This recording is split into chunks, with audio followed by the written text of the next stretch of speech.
All right. Today's SPY was up 0.07%, and we are still in this danger zone, which is what I'm calling this supply zone because we're at elevated risk of a pullback as long as we're in this zone between SPY 436 up to about 440. So even if we push a bit higher, you need to be very cautious because from there, we are likely going to start down towards a pullback. And in order to get bullish, we will want to see a higher low into a higher high breakout. And that will tell us that we're breaking out of this downtrend of lower highs and lower lows and starting to build up a bull trend of higher highs and higher lows. So nobody knows exactly when this pullback is going to happen, but it is going to very likely start soon between this supply zone. And if we do push out of the supply zone, we'll likely go to the downtrending resistance trend line right around 442 and then start to pull back. So I do think a pullback is coming up around the corner, which is likely going to take us into the next 2 weeks of trading.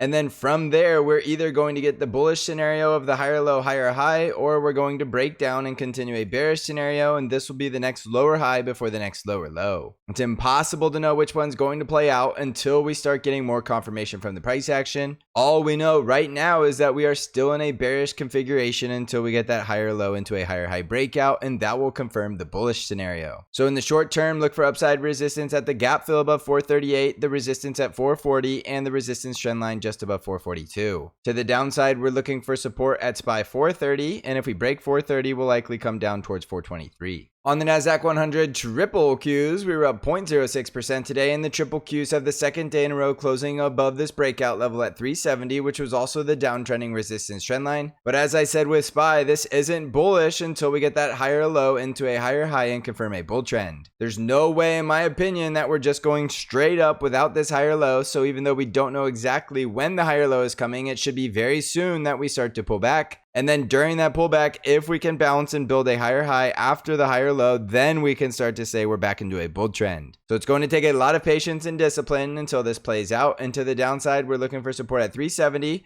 the gap fill at 363, and then the gap fill at 357. The next upside resistance zone is going to be between 377 and 378. On the Dow Jones, we were down 0.12% today, and the Dow Jones is trying to hold this breakout above 341, which is a higher high breakout above 340, but we have no higher low until we get a pullback and confirmation of a breakout. So just like the rest of the indices, we need to eventually get a higher low into a higher high to confirm a bull trend. And in the Dow Jones, we're looking for downside support at the gap fill at 338, 336, and the gap fill at 333. On the Russell 2000 IWM ETF, we were down 1.07% today, and the Russell 2000 is leading the way lower, which is no surprise. It has been all year long. And on the Russell 2000, we are getting the pullback, and we did fill the gap down here at 170. So just like the rest of the indices, we're getting the pullback in the Russell. And if we bounce to a higher high breakout and break this high at 174 to 175, then we can possibly say the Russell 2000 is breaking out of the downtrend and heading higher towards that gap fill at 180. Now, if we just continue lower and we go straight down to the next leg lower and close the gap at 165, then we have no higher low, and we're confirming the bear trend is still moving and still gaining up momentum as we go for that next leg lower at 157. So we're going to know very soon, and as you can see, the small caps are starting to pull back now, which could be telling us the rest of the indices are going to do the same. On the ARKK ETF, we were down 1.39%, and we're rejecting from the 200 daily moving average, and this is a critical resistance zone between 40.5 and 41.3. Any further rejection will likely take us down towards gap fills at 38, 35, and just below 32, and this will be a bull breakout if we get a higher low into a higher high breakout. On the VIX, we were down 2.43%, and the VIX is still telling us we have a very low fear environment, which is what we'd expect to see in a bull trend. So as long as we get the pullback and the VIX stays below 18 and 20,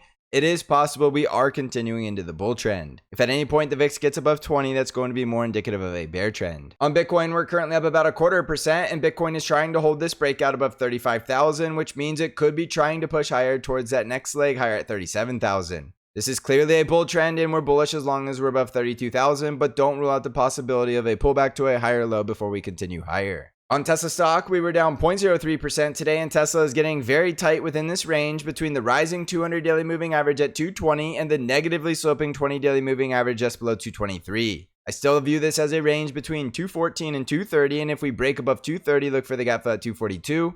And if we break down below the support at 214, look for the gap below at 206. You could trade the range or wait for the breakout, and once we get the breakout, you have a gap fill in either direction. On Apple stock, we were up 0.59% today, and Apple is breaking that resistance at 182, which means it could be heading higher towards 185 before we start a pullback, but at some point, we should get a higher low pullback before we continue any higher. We did fill the gap down here at 174, but we also have a gap down here at 158. So if we start to pull back and we don't get a higher low, then you're simply looking for the bearish outcome, which is another lower high before the next lower low. But right now, because we have the bull break out of the resistance trend line, we'll look for a higher low pullback retest before we continue higher. So jumping back over to the S&P 500, without a doubt, this is still the danger zone. So if you're still buying long trades up here, make sure you're managing your risk very well. And if you've been looking to short this market, this is going to be the low risk opportunity to do so. Remember, low risk does not guarantee you'll win. It just guarantees if you lose, it will be a small loss. And anytime you see low risk, high reward setups, you usually want to take them because even if you lose more than you win, the risk reward ratio remains profitable as long as you set the trade up correctly. So this is a very important resistance and supply zone in SPY, and I am expecting to get a pullback from this zone in the very near future. If you want to come crush this market, consider joining Bank Trade Alerts or the Stock Channel Discord server, and you can find out how to join either of those services by clicking on the links below. Currently, the bank account that trades the Bank S Plus high risk profile is currently up 41.85% year to date, and you can see that we are sitting right here at all-time highs and year to date highs, so we are absolutely crushing this market on Bank Trade Alerts. So if you need help navigating this market, this could be an easy way for you to come crush the market. So thank you for watching, everybody. I hope you're crushing this market. And as always, I will see you in the next episode.